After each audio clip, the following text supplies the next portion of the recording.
So next we're going to talk about solutions. And solutions are exactly what chemists love. We love to talk about how to fix things, but this isn't the same type of solution, obviously. So solutions consist of two major factors, the solute and the solvent. And the solute's the thing that usually we have less of. And those are usually dissolved into what's known as a solvent. Now, most solutions that you know of are in water. And yes, it's true that that is the case. And as a matter of fact, most solutions being in water are called aqueous or can be designated as AQ. But the reality is that we also have different types of solutions. Brass, for example, is a solution because it's a mixture between two different metals. And that can also be a solution. So things that we commonly talk about when we're discussing solutions is that of concentration. And there are two different types of terms that we use here. So solutions that are concentrated have high amounts of solute for a given amount of solvent. So there's lots of stuff in there. And more dilute solutions have low amounts of solute for a given amount of solvent. So it's not in as great of an abundance. So we're going to use terms like dissolved. And what that means is dissolved solutes are fully dispersed in a solution. In other words, they should be rather homogeneous if you've got a solution that we usually use in the lab. There are heterogeneous solutions, that's completely possible, but we really aim for dissolved solutions when we're doing things in the lab most commonly, okay? So we have to find a mathematical way to relate or represent concentrations. And the one that is most commonly used in all of chemistry is that of molarity. So molarity is defined as a big M, so that's a big capital M, and I know my handwriting looks kind of weird with it, so bear with me here. But this is defined as the moles of solute over liters of solution. So this is moles per liter. That's the unit here. So be aware when it comes to the solution, that is something that is both solute and solvent together. So this is something that is going to be very important in the next lesson that when I talk about, but also realize that the total volume of the solution, when you have a good amount of solute, that takes up space. So when you go to make a solution, what you do is you measure out your amount of solute and you add it into a volumetric flask. And when you add that into a volumetric flask, it might be like down here, right? Then you start adding your solvent. And what you want to have happen is your solvent dissolves your solute and you end up getting this stuff. There is a line on the volumetric flask that says this is exactly how much this is, or exactly how much liquid is there. And you take that liquid all the way up to where the bottom of the meniscus is at that line. I'll talk about that again in just a minute. But let's do some math because this is what you really need in order to move forward. So let's start with example number 1. You have a solution that's 1.5 molar NaCl. If you need to add 0.135 moles of NaCl to your reaction, what volume of the solution should you use? This is a pretty standard type of question that we're going to see in moving forward. So remember that 1.5 moles per liter is the same thing as this 1.5 molar solution. And you can flip that because 1.5 moles equals 1 liter. So we can take these values and invert them if we need to, just like we did with any other dimensional analysis problem. So if we have 0.135 moles, we can flip this value so that moles now cancel out and you're left in liters. And that's exactly how you end up with that value. Now, I didn't ask for the answer to be in milliliters, but when you go to the lab, you might find that it's easier to deal with things in milliliters versus liters. And so that's why I converted it to both liters and milliliters here for you, okay? Just remember that's always an option for you. Okay, example number 2. So here we've got a 500 milliliter bottle of sweet tea. Let's say it contains 23 grams of sugar. Assuming the sugar is glucose, which has this formula, what is the molarity of the sugar in the tea? So in this case, we again need molarity as our final answer.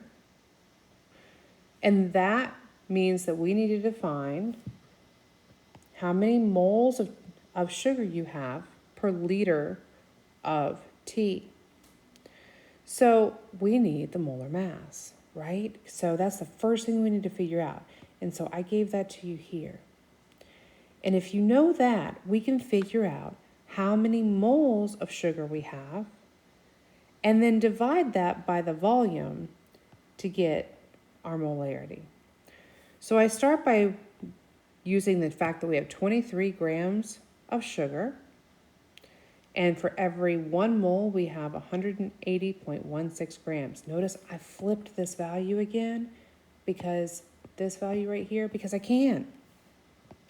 And that tells me I get a total of 0.128 moles. We also need to convert the fact that you've got 500 milliliters into liters. And so we can do that separately. Now, there's a way to do this all together, but this is the easier way to look at it, okay?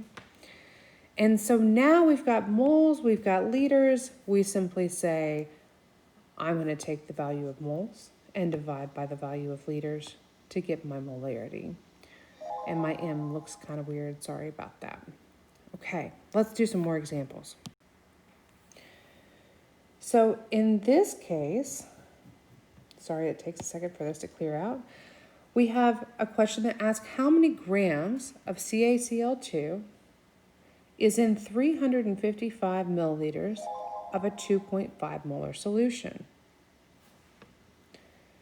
Well, again, we need to figure out what the molarity is of CaCl2. Some problems you don't need that, but I find that I need that here. Okay, and remember, molarity is moles per liters. So if we have milliliters, which we do, we're going to need to convert that to liters. And so in this case, I'm going to start with 355 milliliters. Why do I know how to start there? Well, remember, I want to start with a thing that has 1 unit. And when you see this molarity here, you have to remember that that's the same thing as moles per liters. And you can do that. It's just going to be more difficult. So I'm going to start with 0.355 milliliters. And I want to convert that to liters. So I want to get out of milliliters. So I can do that. And those cancel out. And then I use the molarity because that's going to cancel out my liters and we're no longer in liters. And next, if I use my molar mass, I get out of moles and into grams. And that's exactly what I need because that's the question. How many grams do I need? And that's what we found. So really good job if you got that. Fantastic. So before we move on, it's important to know, as I was saying earlier, how to make this solution. So you determine the amount of whatever it is that you want to make. So in this case, we were trying to make a 2.5 molar solution. I didn't say anything about the volume of it, But when you go into the lab, it makes a difference if you're making 500 milliliters of something versus 2 liters of something, right? So you have to determine how much volume you want.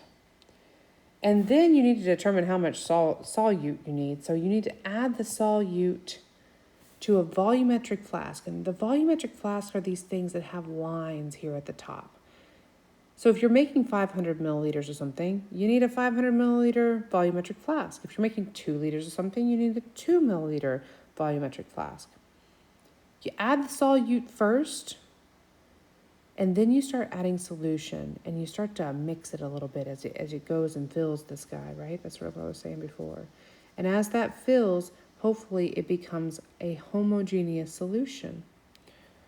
Okay, good job. So the next most important thing to know then is how to make a solution from a solution, because we do this quite frequently. And the equation that goes with this is super easy, but getting into understand what that means, that's what's a little bit harder. So we're going to make a dilute solution from a more concentrated solution. That's sort of what these are all going to do when you're trying to make a solution from a solution. So here's the equation. It's simply C1V1 is equal to C2V2. Let me reread that to you. The concentration of solution 1 times the volume of solution 1 is equal to the concentration of solution 2 times the volume of solution 2. Okay, here's what that means, y'all. A lot of times what your concentrated solution is, I don't care which one you call it C1, that's concentrated. And you need a little bit of volume for that in order to add to another solution that's going to be less concentrated and bigger volume. So let's look at how to do the math for this and then how to go about making the actual solution. Okay, so let's say we have a stock solution. We call that stock solution, by the way, is usually a more concentrated solution of 2.5 molar CuCl3. It doesn't even matter what's in this because we're not going to use the fact that you've got CuCl3. What we use in this equation is the molarity. So the question is, how would you make 50 milliliters of 1.4 molar CuCl3?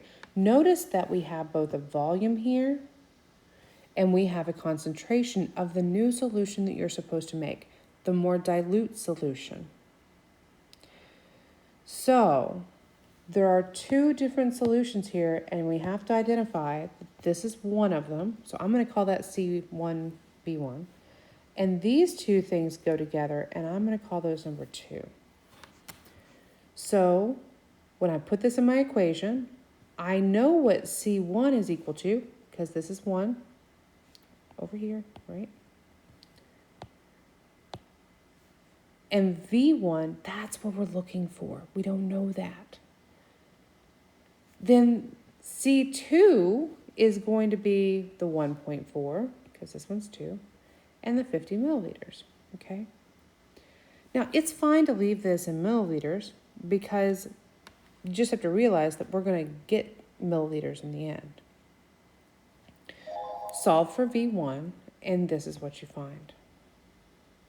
So V1 is equal to 28 milliliters. What in the world does that mean? So here's what that means.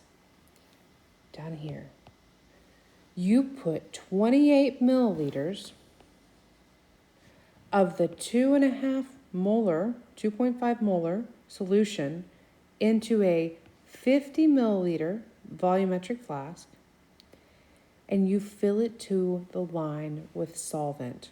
It doesn't have to be water, but the solvent, whatever that solvent is. And what that gets you is a 1.4 molar solution. Okay, you might need to go back and listen to that again because sometimes it is, as I said, it's hard to understand how to actually use that. So what this volume is telling you is the amount of the concentrated thing to put into a volumetric flask giving you this amount that you're trying to make, and that's what will make this concentration. Okay.